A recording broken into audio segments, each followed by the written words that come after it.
Após muitos anos de reinado, o grande rei Nabucodonosor, agora velho e com sua longa barba branca trançada, repousava em seus últimos momentos. Seu olhar já não carregava a mesma força de antes, mas ainda refletia a grandeza de um homem que dominou nações e viu o poder de Deus. Naquele silêncio solene, o poderoso rei entregava seu espírito, encerrando um dos reinados mais marcantes da história. Logo, toda a Babilônia mergulhou em luto, e um grande funeral foi preparado para honrar o rei que um dia governou o mundo conhecido. Entre cânticos e rituais, sacerdotes e nobres prestavam suas últimas homenagens ao antigo soberano. Com a morte de Nabucodonosor, um novo tempo se iniciava. Belsazar, seu neto, assumiu o trono da Babilônia, jovem, poderoso e cheio de orgulho em seu coração. Diferente de seu avô, ele não temia o Deus Altíssimo, nem respeitava seus feitos. Para demonstrar sua grandeza, Belsazar ordenou a realização de um grandioso banquete para 1000 de seus nobres.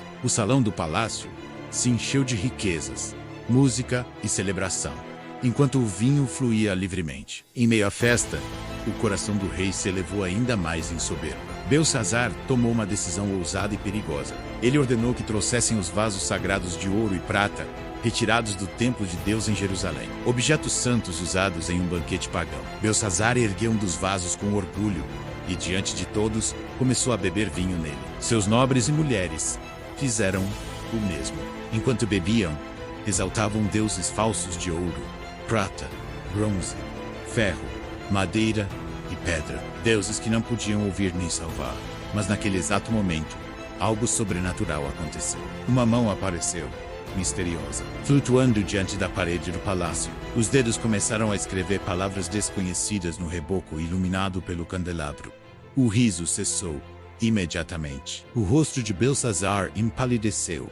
Seus pensamentos se perturbaram, e seus joelhos batiam um contra o outro de medo. Tomado pelo terror, o rei gritou em alta voz. Mandou chamar todos os sábios, astrólogos e adivinhadores da Babilônia. Um a um, os sábios se aproximaram da parede, mas nenhum deles conseguiu ler, nem entender, nem explicar o significado daquelas palavras. Foi então que a rainha-mãe entrou, com sabedoria e calma. Ela lembrou ao rei sobre um homem chamado Daniel. Daniel, que já era conhecido nos dias de Nabucodonosor. Imediatamente, ele foi chamado ao palácio. Ele entrou com calma e serenidade.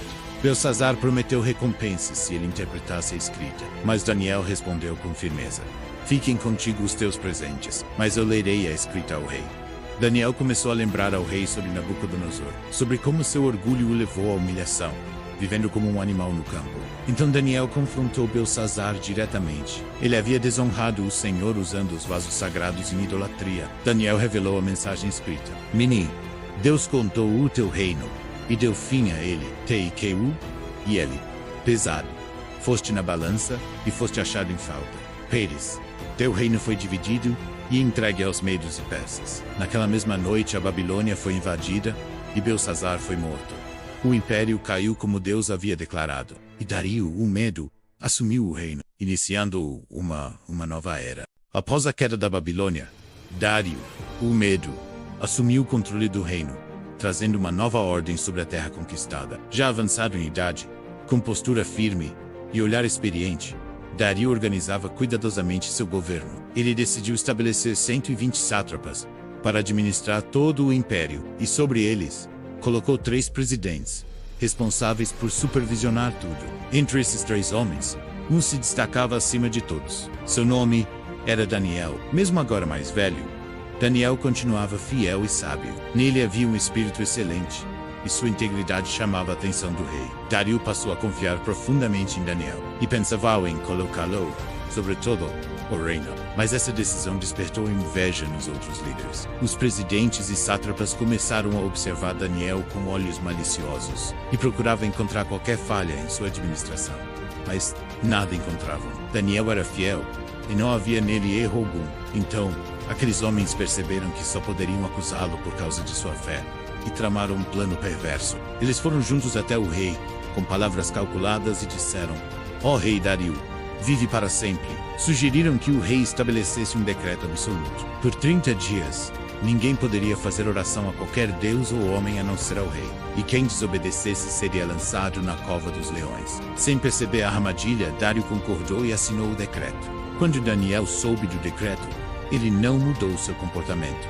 Entrou em sua casa e subiu ao seu quarto. As janelas estavam abertas na direção de Jerusalém. 3 vezes ao dia, ele se ajoelhava e orava ao seu Deus com gratidão. Os conspiradores estavam observando e o flagraram orando. Imediatamente, foram até o rei e acusaram Daniel. Ao ver isso, o coração do rei se entristeceu profundamente. Dario percebeu que havia sido enganado e tentou livrar Daniel. Sem saída, o rei deu a ordem. Daniel foi trazido e Dario disse: "O teu Deus, a quem tu serves continuamente, ele te livrará." Então Daniel foi lançado na cova dos leões. Uma grande pedra foi colocada sobre a entrada e selada com o anel do rei. Naquela noite, o rei não conseguiu dormir, recusou comida e afastou qualquer música.